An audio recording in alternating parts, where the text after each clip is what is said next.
ವರ್ಷಗಳ ಹಿಂದೆ ಆರಂಭವಾದಂತಹ ಸಂಸ್ಥೆ ಸದಾ ಒತ್ತಡದಲ್ಲಿರುವಂತಹ ವೈದ್ಯರು ಒಂದಷ್ಟು ತಮ್ಮ ಬಿಡುವಿನ ವೇಳೆಯನ್ನ ಸದುಪಯೋಗಪಡಿಸಿಕೊಂಡು ಈ ಗಾಯನ ಕಾರ್ಯಕ್ರಮದಲ್ಲಿ ಪಾಲ್ಗೊಳ್ತಾ ಈ ಗಾಯನದ ತೇರನ್ನ 15ನೇ ಸರಣಿಯಾಗಿ ಇವತ್ತು ಇಲ್ಲಿ ಮಾಡ್ತಾ ಇದ್ದಾರೆ ಅಂತಂದ್ರೆ ಬಹುಶಃ ಅವರ ಒಂದು ಬದ್ಧತೆಗೆ, ವಿಶೇಷವಾಗಿ ನಮ್ಮ ವೈದ್ಯರ ಬದ್ಧತೆಗೆ ಒಂದು ದೊಡ್ಡ ಸಲಾಮನ್ನ ಹೇಳಲೇಬೇಕು. ಎಂದೂ ಮರೆಯದ ಹಾಡು ನಿರಂತರವಾಗಿ ಮೈಸೂರು ನಗರದಲ್ಲಿ ಗಾನವೈದ್ಯ ಲೋಕ ಸಂಸ್ಥೆಯ ಪರವಾಗಿ ನಿರಂತರವಾಗಿ ಸಾಗ್ತಾ ಬರ್ತಾ ಇದೆ. ಈಗಾಗಲೇ ನಮ್ಮ ಸಂಸ್ಥೆ ಅಧ್ಯಕ್ಷ ಅಂತ ಡಾಕ್ಟರ್ ಟಿ ರವಿಕುಮಾರ್ ಅವರು ಹೇಳಿದ ಹಾಗೆ ಈ ಸಂಸ್ಥೆಯ ಪ್ರಧಾನ ಕಾರ್ಯದರ್ಶಿಗಳಂತ ಡಾಕ್ಟರ್ ಎಸ್ ಪೂರ್ಣಿಮಾ ಅವರು ಖ್ಯಾತ ಪ್ರಸ್ತುತಿ ತಜ್ಞರು, ಸಾರ್ವಜನಿಕ ಆಸ್ಪತ್ರೆ ಚಿಡಿಕೋಟೆಯ ಆಡಳಿತ ವೈದ್ಯಾಧಿಕಾರಿ ಕೂಡ, ಅವರು ಕೂಡ ಅತ್ಯುತ್ತಮ ಗಾಯಕಿಯರಲ್ಲಿ ಒಬ್ಬರು. ವಿಶೇಷವಾಗಿ ನಮ್ಮ ಡಾಕ್ಟರ್ ಶ್ಯಾಮ್ ಪ್ರಸಾದ್ ಅವರು ನಮ್ಮ ಡಾಕ್ಟರ್ ಹರ್ಷೇಕರ್ ಸಾರಥ್ಯದ ಗೀತ್ಗಾತ ಚಲನ ಒಬ್ಬ ಅಪರೂಪದ ಗಾಯಕರು ಅನ್ನುವಂಥದ್ದು ಕೂಡ ಗಾನವೈದ್ಯ ಲೋಕ ಸಂಸ್ಥೆಯ ಒಂದು ಹೆಮ್ಮೆಯನ್ನ ಹೆಚ್ಚಿಸಿ ಅಂತ ಭಾವಿಸ್ತಾ ಡಾಕ್ಟರ್ ಹರ್ಷೇಕರ್ ಸರ್ ಅವರು ಡಾಕ್ಟರ್ ಶ್ಯಾಮ್ ಪ್ರಸಾದ್ ಅವರ ಮೇಲೆ ಇರುವಂತಹ ಗಾಯನ ಪ್ರೀತಿಗೆ ತಮ್ಮ ತಂಡದಲ್ಲಿ ಸೇರಿಸಿಕೊಂಡು ಅವರು ಕೂಡ ಒಂದು ಉಜ್ವಲ ಭವಿಷ್ಯವನ್ನು ರೂಪಿಸಿಕೊಳ್ಳಕ್ಕೆ ಅವಕಾಶವನ್ನು ಮಾಡಿಕೊಟ್ಟಿದ್ದಾರೆ. ಹಾಗೆ ನಮ್ಮ ಡಾಕ್ಟರ್ ಸುರೇಂದ್ರನ್ ಸರ್ ಅವರು ದಿನ ಬರ್ಲಿಕ್ಕೆ ಆಗಿಲ್ಲ, ಅವರು ಕೂಡ ಚರ್ಮರೋಗ ತಜ್ಞರು, ಹೆಸರಾಂತ ಗಾಯಕರು. ಹಾಗೆ ನಮ್ಮ ಡಾಕ್ಟರ್ ಶ್ರೀಲತಾ ಮನೋಹರ್ ಅವರು ಕೂಡ ಅತ್ಯುತ್ತಮ ಮನೋಜ್ಞ ಗಾಯನದ ಮೂಲಕ ಕೆಲಸವನ್ನು ಕೊಡುವಂಥವರು. ಡಾಕ್ಟರ್ ಚಿನ್ನನಾಗಪ್ಪ ಅವರು ಹೃದ್ರೋಗ ತಜ್ಞರು, ಹೃದಯವಂತರು, ಮೈಸೂರಿನ ಜಿಲ್ಲಾ ಆಸ್ಪತ್ರೆಯಲ್ಲಿ ಹಿರಿಯ ವೈದ್ಯರಾಗಿ ಕಾರ್ಯನಿರ್ವಹಿಸ್ತಾ ಇದ್ದಾರೆ. ಹಾಗೆ ನಮ್ಮ ಸಿ ಎಸ್ ವಾಣಿಯವರು ಕೂಡ ಅತ್ಯುತ್ತಮ ಗಾಯಕರು ಅಂದರೆ ಬಹಳ ಸುಲಭವಾಗಿ ಹೇಳ್ತಿಲ್ಲ ಅಂತ ಒಂದು ಹಿನ್ನೆಲೆ ಇದೆ. ಸಿ ಎಸ್ ವಾಣಿಯವರು ಮಂಡ್ಯ ಜಿಲ್ಲೆಯ ಸರ್ಕಾರಿ ಅಧಿಕಾರಿಗಳ ನೌಕರ ವಲಯದಲ್ಲಿ ಕಳೆದ 10 ವರ್ಷಗಳಿಂದ ಭಾವಗೀತೆಯಲ್ಲಿ ನಿರಂತರವಾಗಿ ಪ್ರಥಮ ಸ್ಥಾನವನ್ನೇ ಉಳಿದುಕೊಂಡು ಬಂದಂತ ಅಪರೂಪದ ಗಾಯಕಿ ಸಿ ಎಸ್ ವಾಣಿಯವರು. ಹಾಗೆ ಡಾಕ್ಟರ್ ಮನು ಅವರು ಖ್ಯಾತ ಪ್ರಸ್ತುತಿ ತಜ್ಞರು, ಅತ್ಯುತ್ತಮ ಗಾಯಕರು ಕೂಡ. ಹಾಗೆ ನಮ್ಮ ಡಾಕ್ಟರ್ ಸುಮಾ ಅವರು ENT ತಜ್ಞ ವೈದ್ಯರು, ತಿನ್ನಸಿಪುರ ಸಾರ್ವಜನಿಕ ಆಸ್ಪತ್ರೆಯಲ್ಲಿ ಕಾರ್ಯವನ್ನು ನಿರ್ವಹಿಸ್ತಾ ಇದ್ದಾರೆ. ಅವರು ಕೂಡ ಶ್ರೇಷ್ಠ ಗಾಯನಕ್ಕೆ ಹೆಸರಾದಂಥವರು. ಬಹುಶಃ ಬಂಧುಗಳೇ, ಡಾಕ್ಟರ್ ಟಿ ರವಿಕುಮಾರ್ ಅವರು ಸಂಸ್ಥೆಯ ಅಧ್ಯಕ್ಷರು, ಚಿಡಿಕೋಟೆ ತಾಲೂಕಿನ ತಾಲೂಕು ಆರೋಗ್ಯಾಧಿಕಾರಿಯಾಗಿ, ತಾಲೂಕು ಅಂತೇಳಿ ಇಡೀ ತಾಲೂಕಿನ ಒಂದು ಆರೋಗ್ಯ ಕ್ಷೇತ್ರದ ಜವಾಬ್ದಾರಿಯನ್ನು ಹೊತ್ತಂತವರು. ಅದರ ಜೊತೆಗೆ ಈ ಸಂಸ್ಥೆಯ ಜವಾಬ್ದಾರಿಯನ್ನು ಕೂಡ ತಮ್ಮ ಬಿಡುವಿನ ವೇಳೆಯಲ್ಲಿ ಸದುಪಯೋಗಪಡಿಸಿಕೊಂಡು ಕಾರ್ಯಕ್ರಮ ಒಂದು ಸಂಸ್ಥೆಯನ್ನು ಮುನ್ನಡೆಸ್ತಾ ಬಂದಿದ್ದಾರೆ. ನಾನು ಡಾಕ್ಟರ್ ವೈಡಿ ರಾಜಣ್ಣ ಅಂತೇಳಿ ಈ ಸಂಸ್ಥೆಯ ಗೌರವಾಧ್ಯಕ್ಷ. ನಾನು ಕೋಲಾರ ಜಿಲ್ಲೆಯ ಪಶುವೈದ್ಯಕೀಯ ಪಶುಪಾಲನಾ ಇಲಾಖೆಯಲ್ಲಿ ಉಪನಿರ್ದೇಶಕರಾಗಿ ಕಾರ್ಯವನ್ನು ನಿರ್ವಹಿಸ್ತಾ ಇದ್ದೇನೆ.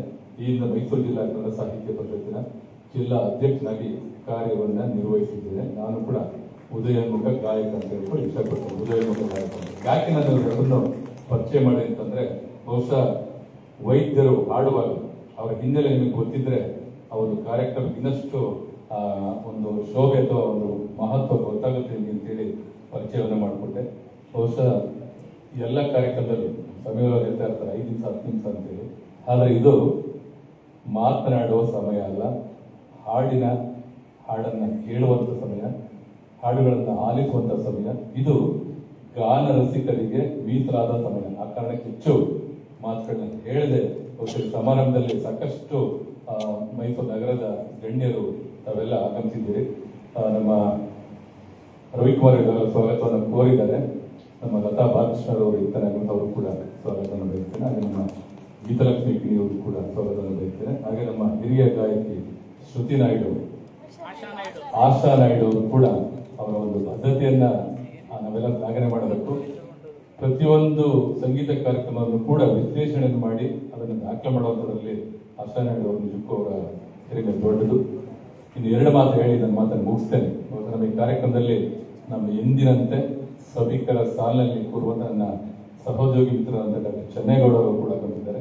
ಚೆನ್ನೇಗೌಡರು ಕೂಡ ವಿಶೇಷವಾಗಿ ಸ್ವಾಗತವನ್ನು ಬಯಸ್ತಾ, ಬೆಟ್ಟೇಗೌಡರು ಈ 15 ಸಂಚಿಕೆಗಳಲ್ಲಿ ನಮ್ಮ ಗಾನವೈದ್ಯ ಸಂಸ್ಥೆಯ ಈ ಸರಣಿ ಕಾರ್ಯಕ್ರಮ ನಿರಂತರವಾಗಿ ಒಂದು ಸರಣಿಯಲ್ಲೂ ತಪ್ಪಿಸದೆ ತಾವು ಕೂಡ ಪ್ರೇಕ್ಷಕರಿಗೆ ಕೂತು ಗಾಯನಕ್ಕೆ ಪ್ರೋತ್ಸಾಹ ನೀಡ್ತಾ ಬಂದಿರುವಂತಹ ಬೆಟ್ಟೇಗೌಡರು ಅವರು ಕೂಡ ಪ್ರೀತಿ ಸ್ವಾಗತ ಬಯಸ್ತೇನೆ. ನಮ್ಮ ಯಡಿಯೂರು ಸಭೆಯಲ್ಲೂ ಅವ್ರ ಬಗ್ಗೆ ಹೇಳಿದ್ರು, ಯಡಿಯೂರು ಸಮೀವುಲ್ಲಾರ್ ಅವರು ಈ 15 ಸರಣಿಗಳಲ್ಲಿ ನಾವೊಂದು ತಂಡವಾಗಿ ಅವತ್ತಿಂದ ಆರಂಭ ಮಾಡಿದ್ವಿ. ನಮ್ಮ ಗಮನಕ್ಕಿರಲಿ, ಈ ತಂಡವನ್ನ ಸೇರ್ಕೊಂಡಂತವರಲ್ಲಿ ಇದುವರೆಗೂ ಒಬ್ಬರು ಕೂಡ ಬಿಟ್ಟಿಲ್ಲ. ಅಷ್ಟರ ಮಟ್ಟಿಗೆ ಈ ತಂಡದಲ್ಲಿ ಒಂದು ಸಾಮರಸ್ಯವನ್ನ, ಒಂದು ಸಹಬಾಳ್ವೆ ರೀತಿಯಲ್ಲಿ ನಾವು ನಡೆಸ್ಕೊಳ್ತಾ ಬಂದಿದ್ವಿ. ವಿಶೇಷ ಅಂತಂದ್ರೆ ಈ ಒಂದು ತಂಡ ಕೇವಲ ಹಾಡಿಗಷ್ಟೇ ಸೀಮಿತವಾಗದೆ ಅವೆಲ್ಲ ಒಂದು ಕುಟುಂಬದ ರೀತಿಯಲ್ಲಿ, ಕುಟುಂಬ ಸ್ನೇಹಿತರ ಜೊತೆ ರೀತಿಯಲ್ಲಿ ಸಂತೋಷಕೂಟವನ್ನ, ಸಂತೋಷದ ಸಮ್ಮಿಲನವನ್ನ, ಪ್ರತಿಯೊಬ್ಬರು ಒಬ್ಬರಿಗೊಬ್ಬರು ನೋವು ನಲಿವುಗಳಲ್ಲಿ ಖುಷಿಯಲ್ಲಿ ಭಾಗಿಯಾಗ್ತಾ ಬಂದಿದ್ವಿ. ಆ ಕಾರಣಕ್ಕೆ ನಮಗೆ ನಿಜಕ್ಕೂ ಈ ಒಂದು ಕಾರ್ಯಕ್ರಮ, ಪ್ರತಿ ಕಾರ್ಯಕ್ರಮವನ್ನ ಮಾಡುವಾಗಲೂ ಕೂಡ ಒಂದು ಹಬ್ಬದ ರೀತಿಯಲ್ಲಿ ನಾವು ಸಂಭ್ರಮ ಪಡ್ತೀವಿ. ಒಂದು ಹಬ್ಬದ ರೀತಿಯಲ್ಲಿ ನಾವೆಲ್ಲ ಸಂಭ್ರಮ ಪಡ್ತೀವಿ. ಇದು ಒಂದು ರೀತಿ ನಮಗೆ ಗಾನ ವೈದ್ಯ ಲೋಕದ ಗಾನ ಹಬ್ಬ. ಅಷ್ಟರ ಮಟ್ಟಿಗೆ ನಾವು ಈ ಒಂದು ಸರಣಿ ಕಾರ್ಯಕ್ರಮ ನಿರಂತರವಾಗಿ ನಡೆಸ್ಕೊಳ್ತಾ ಬಂದಿದ್ವಿ. ಯಡಿಯೂರು ಸಮೀವುಲ್ಲಾರ್ ಅವರು ನಮ್ಮ ಮೊದಲನೇ ಕಾರ್ಯಕ್ರಮದ ನಿರೂಪಣೆಯನ್ನು ಓದಿದಂಥವರು. ಇವತ್ತು ಕೂಡ ಅವರ ನಿರೂಪಣೆ, ಮುಂದೆನೂ ಕೂಡ ಅವರ ನಿರೂಪಣೆ. ಅಷ್ಟರ ಮಟ್ಟಿಗೆ ಕನ್ನಡ ನುಡಿಜಾನರು ಅಂತ ನಮ್ಮೆಲ್ಲ ಪ್ರೀತಿಗೆ ಭಾಜನವಾದ ಯಡಿಯೂರು ಸಮೀವುಲ್ಲಾರ್ ಅವರು ಕನ್ನಡ ಉಪನ್ಯಾಸಕರು, ವಾಗ್ಮಿಗಳು, ಲೇಖಕರು ಕೂಡ. ಅವರು ಕೂಡ ಈ ಒಂದು ಸರಣಿ ಕಾರ್ಯಕ್ರಮದ ಯಶಸ್ಸಿಗೆ ಸಹಕಾರವನ್ನು ನೀಡ್ತಾ ಬಂದಿದ್ದಾರೆ. ಹಾಗೆ ನಮ್ಮ ಮೈಸೂರು ರಿದಮ್ ಸಂಸ್ಥೆಯ ಅಮರ್ ಅವರು ಕೂಡ ಕಾರ್ಯಕ್ರಮ ಆರಂಭಿಸಿದ್ದಾರೆ. ಅವರು ಕೂಡ ಸ್ವಾಗತವನ್ನು ಬಯಸ್ತೇನೆ. ಅವರು ಕಳೆದ ತಿಂಗಳು ಸಾಧವಿಲಾಸ್ ಕಾಲೇಜಿನಲ್ಲಿ ಒಂದು ಅದ್ಭುತವಂತ ಒಂದು ಕಾರ್ಯಕ್ರಮವನ್ನು ತುಂಬಾ ಯಶಸ್ವಿಯಾಗಿ ನಡೆಸಿಕೊಟ್ರು.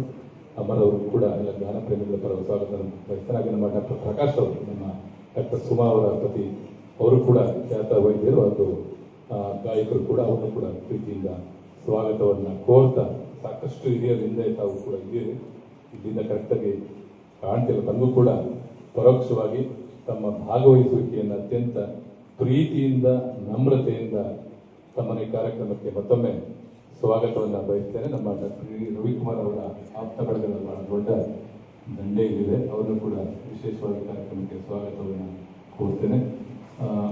ಮತ್ತೊಮ್ಮೆ ನಮ್ಮೆಲ್ಲ ಗಾಯನ ರಸಿಕರಿಗೆ ಸ್ವಾಗತವನ್ನು ಕೋರ್ತೇನೆ. ಮಾಧ್ಯಮದ ಸ್ನೇಹಿತರಿಗೂ ಕೂಡ ಸ್ವಾಗತವನ್ನು ಕೋರ್ತಾ ವಿರಮಿಸ್ತೇನೆ. ನಮಸ್ಕಾರ.